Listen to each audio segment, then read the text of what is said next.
55, betul kan? Sebab 54 berhenti sebenarnya. Assalamualaikum warahmatullahi wabarakatuh. Bismillahirrahmanirrahim. Bismillahilladzi la yadurru ma'asmihi syai'un fil ardi wa la fis sama' wa huwas sami'ul alim. Allahumma salli ala sayyidina Muhammad wa ala ali sayyidina Muhammad. Na'udzu bikalimatillahi tammat wa min kulli syaitanin wa hammat wa min kulli ainin lammat. Allahumma inna nas'aluka fahman nabiyyin wa hifzal mursalin wa ilhamal malaikatil muqarrabin ya arhamar rahimin. Ya Allah, ya Tuhan kami, sesungguhnya kami memohon kepadamu agar diberikan kepada kami kefahaman para nabi, daya hafalan para rasul dan ilhamnya para malaikat al-muqarrabin. Nawaitu ta'alluma wa ta'lim wa tadhakkura wa tadhkir wa naf'a wal intifa' wal ifadatu wal istifadah wal hatha ala tamassuki bi kitabillah wa sunnati rasulih wa du'a ila al-huda wa dalalata ala al-khair ibtigha'a wajhillah wa mardatihi wa qurbihi wa thawabihi lillahi ta'ala. Amin ya rabbal alamin. Yang dihormati dan dimuliakan Allah, para pegawai dan kaki tangan, staf bangunan Darul Ihsan, muslimin muslimat hadratul mukarramin sekaliannya, tak dilupakan kepada para pelayar yang melayari kuliah pada tengah hari ini. Dari barat saya doakan dapat berkat, dari timur moga terus makmur, dari utara moga terus sejahtera, dari selatan didoakan keampunan dan keberkatan. Tak kira di mana sekalipun para jemaah berada, saya mendoakan semuanya berada dalam limpahan rahmah dan barakah di sisi Allah selalu. Amin ya rabbal alamin. Saya dahului pertemuan kita bersama pada tengah hari ini, tanggal 19 Syawal. Tidak terlambat kiranya untuk saya mengucapkan selamat Hari Raya Aidul Fitri, maaf zahir dan batin. Dan saya mulai dengan menyatakan pernyataan tahmid kesyukuran kepada Allah. Syukur alhamdulillah dapat kiranya kita bertemu, bertatap wajah, bertantang mata lagi di Musalla Al-Husna pada hari ini, dalam kita menyambung kuliah berkitab kita daripada kitab 77 cabang iman menurut Al-Quran dan Hadis.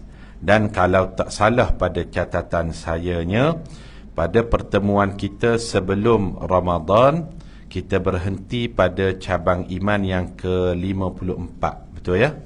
Hari ini insya-Allah kita akan masuk pada tanda iman yang ke-55, berbakti kepada kedua ibu bapa. Bagi jemaah yang ada kitab, boleh rujuk muka surat 118.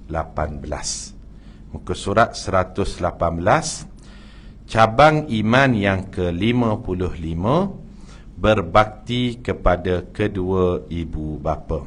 Ada dua dalil Al-Quran dan ada satu dalil daripada hadis Rasulullah sallallahu alaihi wasallam. Firman-Nya dalam Al-Quranul Karim, Allah Subhanahu wa taala berfirman, A'udzu billahi minasyaitonir rajim. وَوَصَّيْنَا الْإِنسَانَ بِوَالِدَيْهِ إِحْسَانًا. Surah Al-Ahqaf ayat 15. Kami wajibkan manusia berbuat baik kepada kedua ibu bapanya. Ihsana. Ihsana ni ihsan, kalimah ihsan.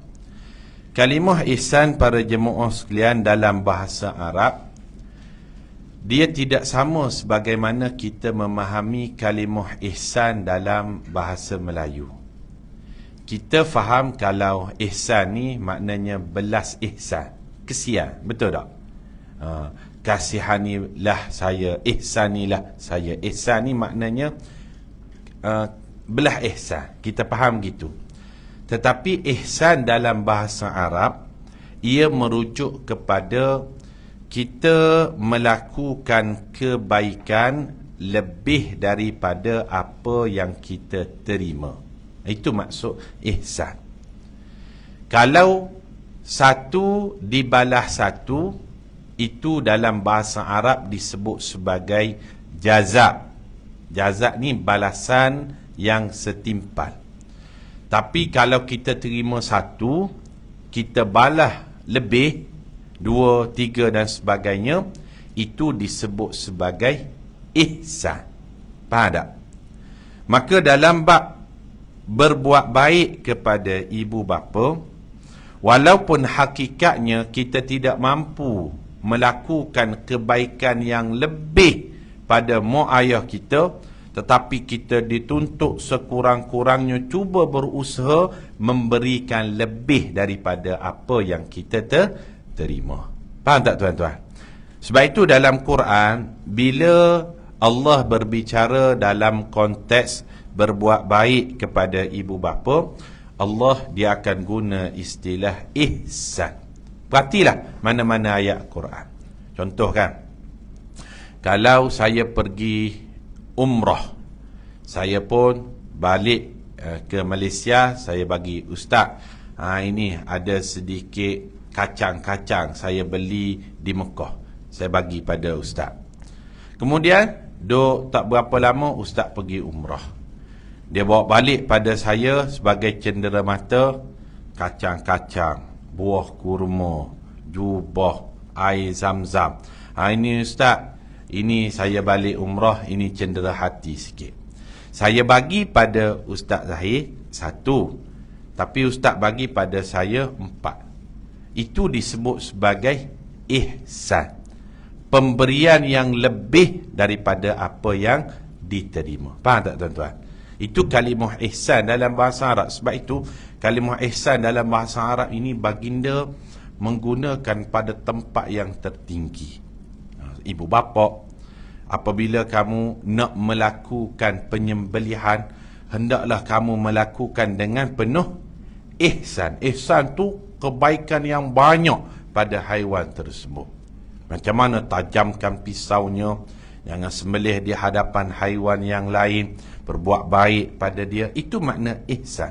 Maka begitulah dalam bab ibu bapa ini, pembaktiannya diajarkan ihsana, berbuat baik lebih daripada apa yang diterima.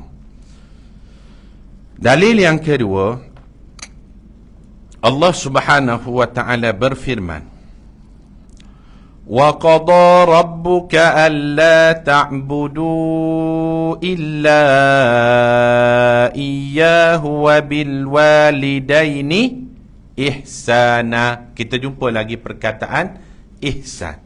Sebab dalam bab ibu bapa ni, Allah mengajarkan dengan kalimah ihsan supaya kita bagi lebih daripada apa yang kita dapat, walaupun hakikatnya tak mampu pun.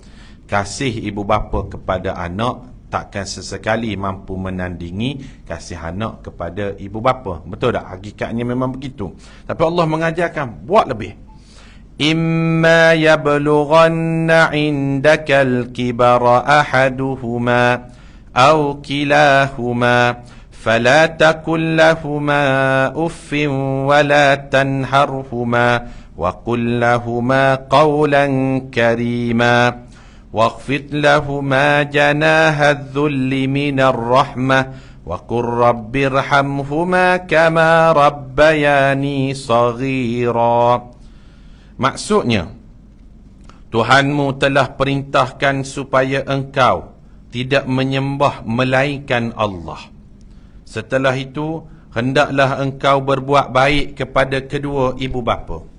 Jika salah seorang dari keduanya ataupun kedua-duanya sekali sampai kepada umur tua dalam jagaan dan pemeliharaanmu, muka surat 119, maka janganlah engkau berkata kepada keduanya sekalipun perkataan uf, dan janganlah menengking mereka, tetapi katakanlah kepada mereka perkataan yang mulia. Rendahkanlah dirimu kepada keduanya kerana belas kasihan dan kasih sayangmu, dan berdoalah wahai Tuhanku, kasihanilah mereka berdua sebagaimana mereka telah memelihara dan mendidikku semasa kecil.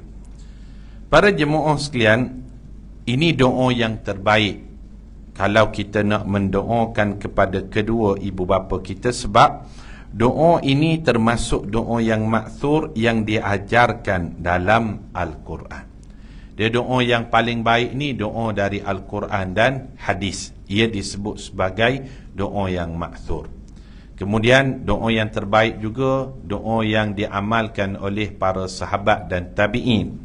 Kemudian doa yang disusun oleh para ulama, ataupun doa yang kita sendiri susun dengan membawa maksud yang baik. Itu dari sudut aulawiyat, keutamaan dalam berdoa. Doa yang baik adalah doa yang disebutkan dalam Quran. Macam doa ibu bapa ni, Allahumma ghfirli wa liwalidayya warhamhuma kama rabbayani saghira. Tapi kalau kita jadi imam, kita baca dengan lafaz jamak, Rabbirhamhuma kama rabbawna sighara. Rabbawna sighara. Surah Al-Isra ayat 23 dan 24. Pernah tak kita dengar satu istilah yang dia sebut dengan syurga itu di bawah tapak kaki ibu? Pernah tak? Ia bukan hadis. Ia diambil daripada pemahaman hadis. Syurga di bawah tapak kaki ibu. Ada satu riwayat daripada Sunan Ibnu Majah, menarik hadis ni. Daripada hadis inilah maka diambil pemahaman istilah al-jannatu tahta aqdamul ummahat. Syurga itu di bawah tapak kaki ibu. Ada seorang sahabat namanya Muawiyah As-Salami. Apa namanya? Muawiyah As-Salami. Dia ceritakan, Ataitun Nabi sallallahu alaihi wasallam. Saya pergi bertemu dengan Rasulullah sallallahu alaihi wasallam. Faqultu, lalu saya katakan, ini sahabat ni lelaki, bukan wanita, dia lelaki.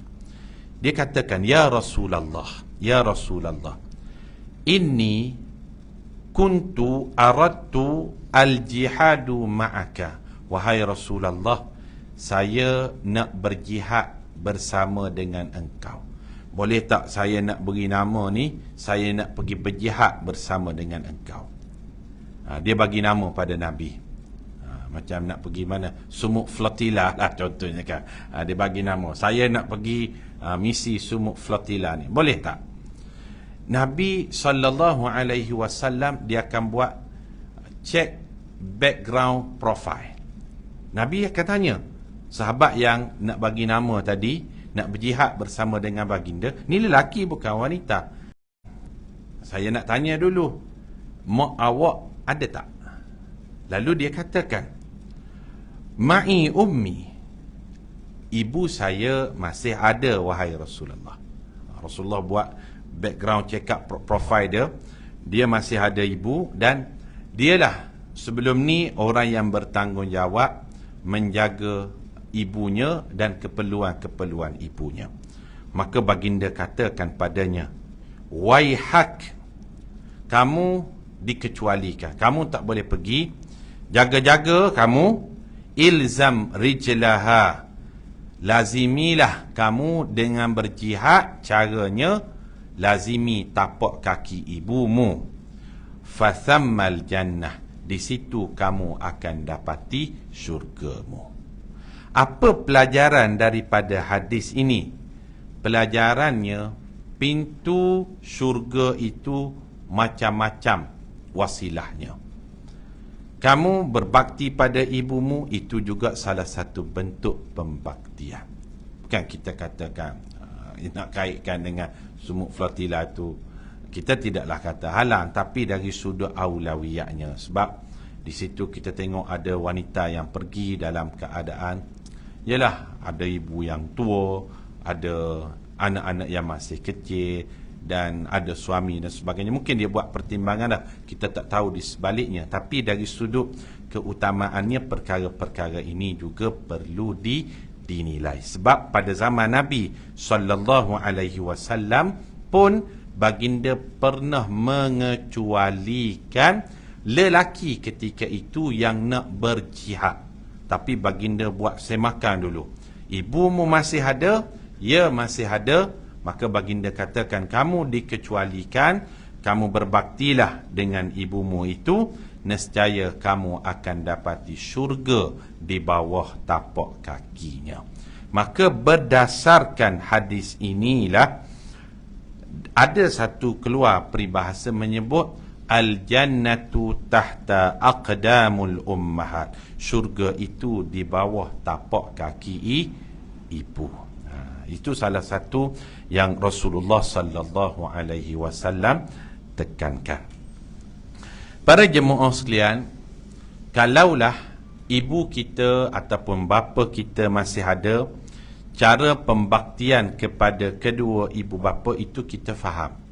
Kita berbakti kepada mereka dengan kita bercakap dengan perkataan yang menyenangkan, membeli makanan yang paling dia suka, bawa dia jalan-jalan di tempat yang dia seronok, beli pakaian yang paling dia suka untuk pakai dan sebagainya.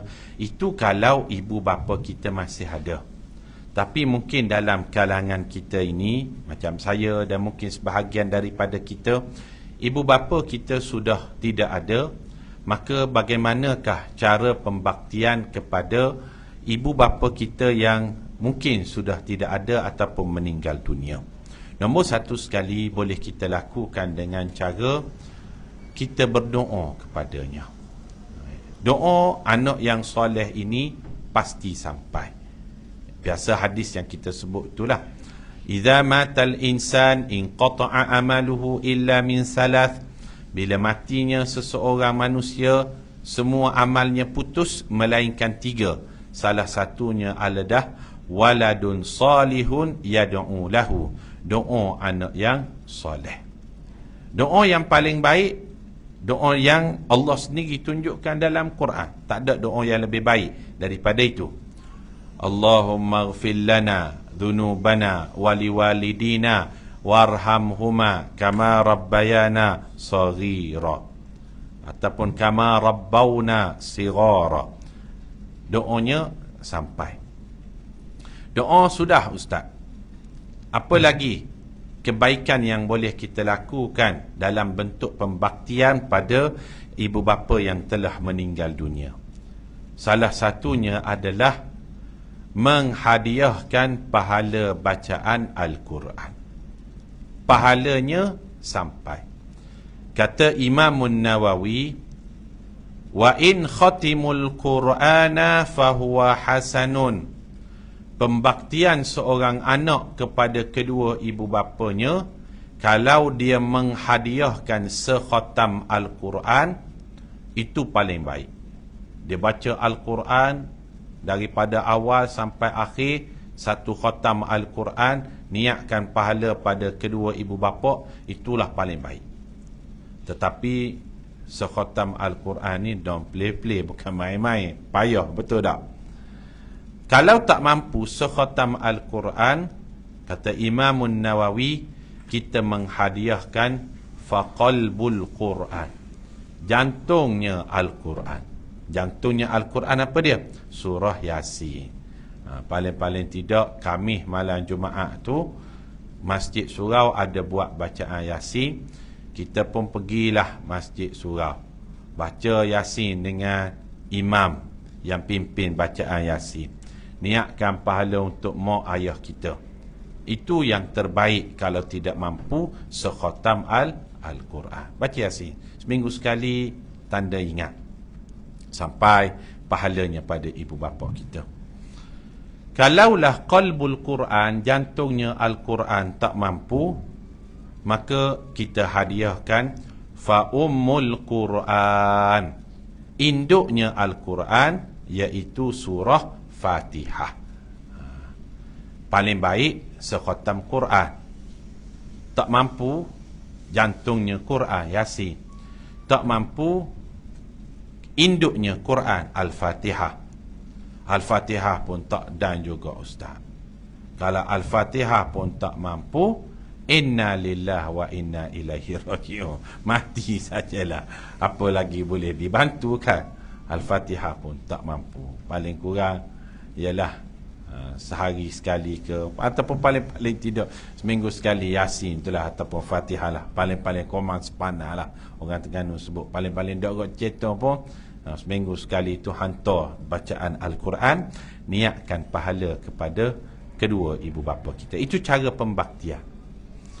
Ataupun apa yang boleh kita lakukan lagi sebagai satu bentuk pembaktian, dengan melakukan sedekah jariah pada ibu bapa kita. Walaupun kecil saja nilainya, pahalanya sampai sebenarnya. Ada disebutkan dalam hadis riwayat daripada Imam Ibnu Majah. Menarik hadis ni dalam bab adakah sedekah orang yang hidup sampai kalau diniatkan pahalanya kepada orang yang meninggal dunia, apatah lagi ibu bapa yang meninggal dunia, sampai tak pahalanya. Ada seorang sahabat itu namanya Sa'ad bin Ubadah radhiyallahu anhu. Sa'ad bin Ubadah ni dia bukan main-main punya sahabat. Dia adalah salah satu calon yang dicalonkan untuk menggantikan Rasulullah sallallahu alaihi wasallam setelah kewafatan baginda dalam kalangan penduduk Ansar. Kalau Muhajirin dia mencadangkan Abu Bakar As-Siddiq. Kalau golongan Ansar mereka mencadangkan Sa'ad bin Ubadah. Datanglah Sa'ad bin Ubadah bertanya kepada Nabi sallallahu alaihi wasallam, "Ya Rasulullah, wahai Rasulullah, ummi matat." Wahai Rasulullah sallallahu alaihi wasallam, ibuku meninggal dunia. Ummi matat, ibuku telah meninggal dunia. Afata asaddaku anha, boleh tak saya bersedekah padanya? Adakah pahala sampai? Dia tanya. Boleh tak saya nak bersedekah? Saya nak buat macam kalau malam Jumaat kan masjid-masjid ramai anak-anak hantar WhatsApp, "Ustaz, mohon dibuatkan tahlil pada nama ibu bapa saya, nama sekian-sekian. Malam ni saya bawa nasi lemak 50 bungkus." Dia WhatsApp kita kan. Ni minggu-minggu hari sebelum hari Khamis ni ramailah yang WhatsApp kan. Minta imam bertugas tu dibuat tahlil, dia hantar nama kat kita. Maka dia tanya, "Ummi matat, mak saya meninggal dunia, afata asaddaku anha, boleh tak saya bersedekah atas nama ibu saya, pahalanya sampai ataupun tidak?" Jawab baginda sallallahu alaihi wasallam, "Tasaddaq, bersedekahlah wahai Sa'ad, buatlah sedekah itu, pahalanya sampai." Lalu dia tanya lagi, "Ayu sadaqati afdal?" Oh, kalau pahalanya sampai, sedekah macam mana paling afdal untuk ibu saya yang meninggal dunia ini? Dalam hadis tersebut baginda jawabkan, sedekah yang paling afdal adalah saqyul ma', kamu mengedarkan air ataupun memberi minum air pada orang. Sebab pada waktu itu di Madinah airnya mahal. Kalau ada telaga pun milik orang Yahudi, dijual harga tu harga Yahudi lah, memang mahal sungguh lah. Maka sedekah yang paling afdal, kamu berbahagi air pada orang, bagi air untuk orang minum. Itu paling afdal pada waktu tu. Bayangkanlah kalau berbahagi air pun pahalanya sampai, apatah lagi kalau kita berbahagi roti jala. Faham tak? Berbahagi nasi biryani, berbahagi nasi lemak, ayam berempah pula contohnya lah kan. Jangan teriuk pula kan. Maknanya kalau berbahagi air pun pahalanya sampai, apatah lagi berbahagi makanan yang lain, maka sampailah pahala itu tadi. Jelas ya? Itu salah satu bentuk pembaktian kalaulah ibu bapa kita telah meninggal dunia. Itu dalil yang kedua dari Al-Quran. Dan last sekali kita huraikan pada tengah hari ini, dalil daripada hadis Nabi sallallahu alaihi wasallam. Hadisnya riwayat daripada Abdullah bin Mas'ud radhiyallahu anhu. Abdullah bin Mas'ud. Abdullah bin Mas'ud ni perawi hadis. Dia salah seorang daripada 5 orang Abdullah dalam kalangan sahabat baginda yang terkenal dalam bab meriwayatkan hadis. 5 orang Abdullah yang terkenal. Siapa dia 5 orang Abdullah yang terkenal sahabat baginda dalam meriwayatkan hadis tu? Nombor 1 Abdullah bin Abbas. Nombor 2 Abdullah bin Umar. Nombor 3 Abdullah bin Zubair. Nombor 4 Abdullah bin Amru. Nombor 5 ni Abdullah bin Mas'ud. 5 orang ni. Bukan tak ada sahabat baginda yang bernama Abdullah yang lain. Ada. Tetapi dia bukan dikenali sebagai perawi hadis yang banyak menceritakan hadis-hadis baginda. Ada je. Abdullah bin Bakrah, Abdullah bin Abi Aufa dan lain-lain. Tapi dia bukan famous dalam bab periwayatan hadis. 5 orang Abdullah ni dia terkenal dalam bab meriwayatkan hadis. Salah satunya perawi hadis yang kita nak bacakan ini namanya Abdullah bin Mas'ud. Dia ada kelebihan dia. Sebab apa dia mempunyai kelebihan? Abdullah bin Mas'ud ni kelebihan dia salah seorang lelaki dewasa yang terawal masuk Islam. 10 orang yang pertama dalam kalangan lelaki dewasa yang masuk Islam, salah satu namanya adalah Abdullah bin Mas'ud. Kalau nombor 1 tu Abu Bakar As-Siddiq lah. Dan beberapa seorang sahabat yang lain, Abu Zar Al-Ghifari. Begitu juga Abdullah bin Mas'ud, lelaki dewasa yang terawal memeluk Islam. Kalau kanak-kanak, Ali bin Abi Talib. Kalau hamba, Bilal bin Rabah. Kalau wanita, Khadijah binti Khuwailid. Kalau dalam kalangan lelaki dewasa ni, Abdullah bin Mas'ud, dia antara 10 yang terawal. Dia ni pernah di body shaming. Body shaming ni maknanya orang ngata pada fizikal dia. Sebab apa? Sebab betih dia tu kecil halus. Orang gelakkan betih dia. Nabi SAW pertahankan maruah sahabat Abdullah bin Mas'ud ini. Ketika dia panjat pokok tamar untuk ambil bahagian pelepah tamar itu dijadikan kayu sugi, bila dia angkat betihnya itu, ternampaklah labu betihnya itu halus, kecil je. Adalah orang gelakkan, ki, kecil betul betis Abdullah bin Mas'ud.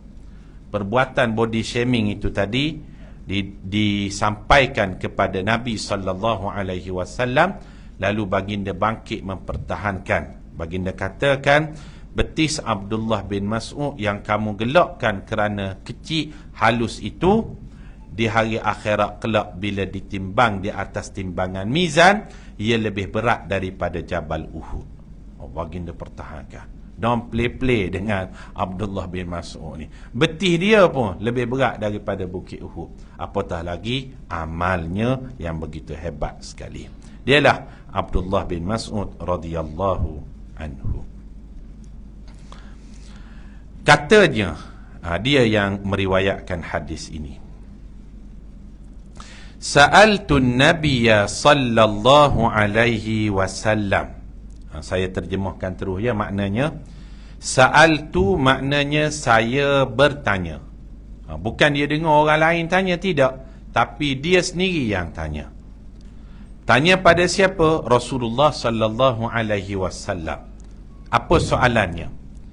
Dia tanya, ya Rasulullah, ayyul amali ahabbu ilallah. Ayu maknanya apakah? Al-amal, amalan. Ahabbu ilallah, yang paling Allah suka.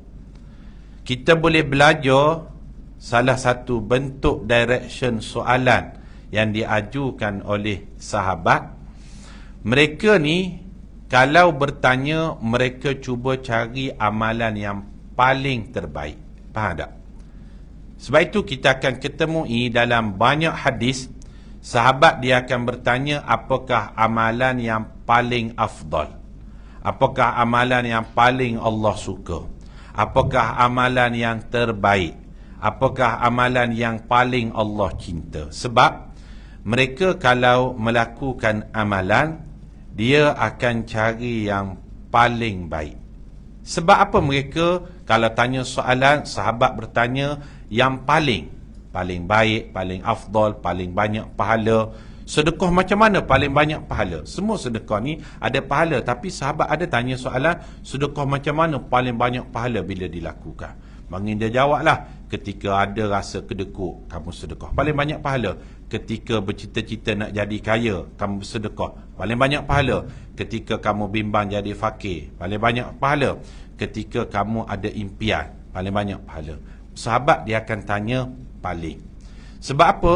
Sebab mereka ditarbiah oleh baginda, kalau nak buat sesuatu, cuba buat yang paling baik. Baginda ni dia ada jiwa pendidik, tarbiah, mentarbiah. Sekarang ni tak ramai orang yang mentarbiah. Mengajar tu ramai, mentarbiah tak ramai. Jiwa tarbiah ni tak ramai. Terbiar ramai, terbiar. Lain terbiar dengan tarbiah kan.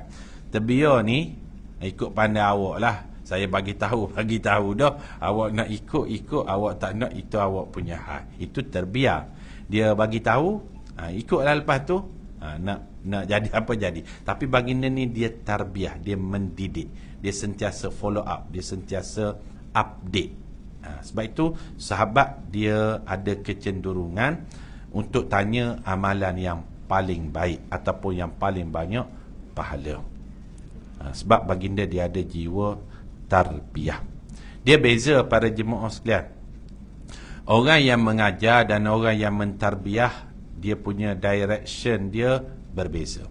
Orang yang mengajar, dia hanya menjawab apa yang ditanya, ya, tidak, boleh, tak boleh, sah, tidak sah. Faham tak?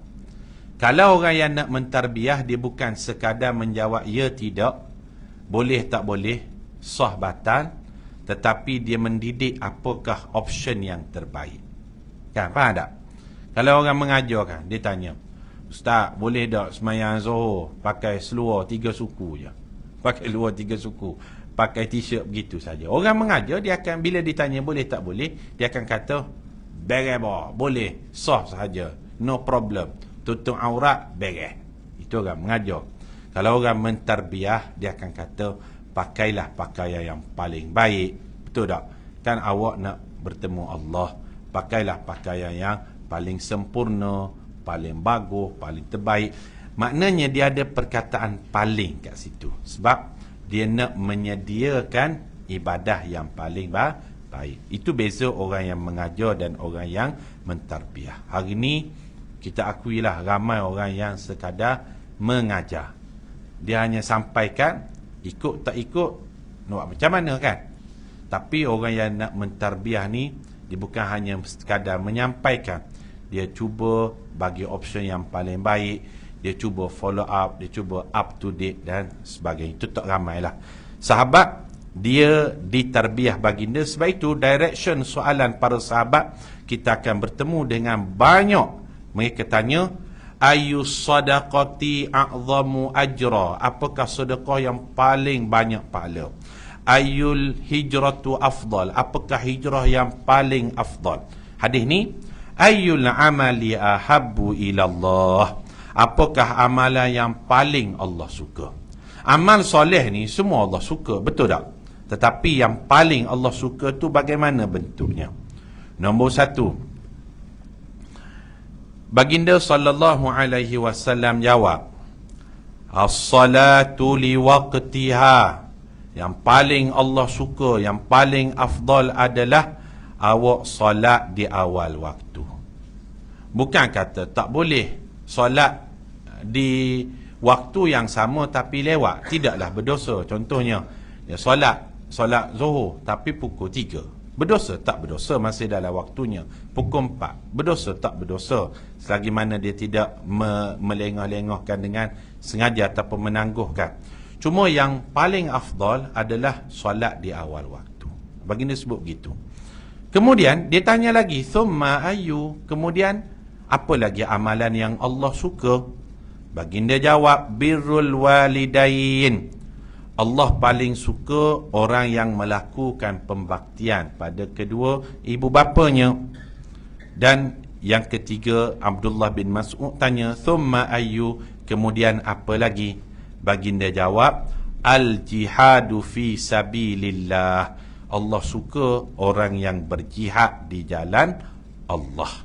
Qala haddathani bihinna walau istazattu lazadani. Kata Abdullah bin Mas'ud, kalau saya tanya lagi apakah amalan yang Allah suka, pastilah baginda akan menambah amalan-amalan yang lain. Cuma dia tanya 3 saja. Lalu baginda jawab 3. Solat pada awal waktu, berbakti pada ibu bapa, dan berjihad di jalan Allah. Itu amalan yang paling disukai Allah. Hadis riwayat daripada Imam Bukhari dan Muslim. Itu cabang iman yang ke-55 kita huraikan, dalil daripada Quran dan hadis. Pertemuan yang akan datang insya-Allah kita akan masuk pada cabang iman yang ke-56. Salah satu tanda iman adalah menghubungkan tali silaturahim. Wallahu alam, aqulu qawli hadza wa astaghfirullahal azim li wa lakum. Assalamualaikum warahmatullahi wabarakatuh.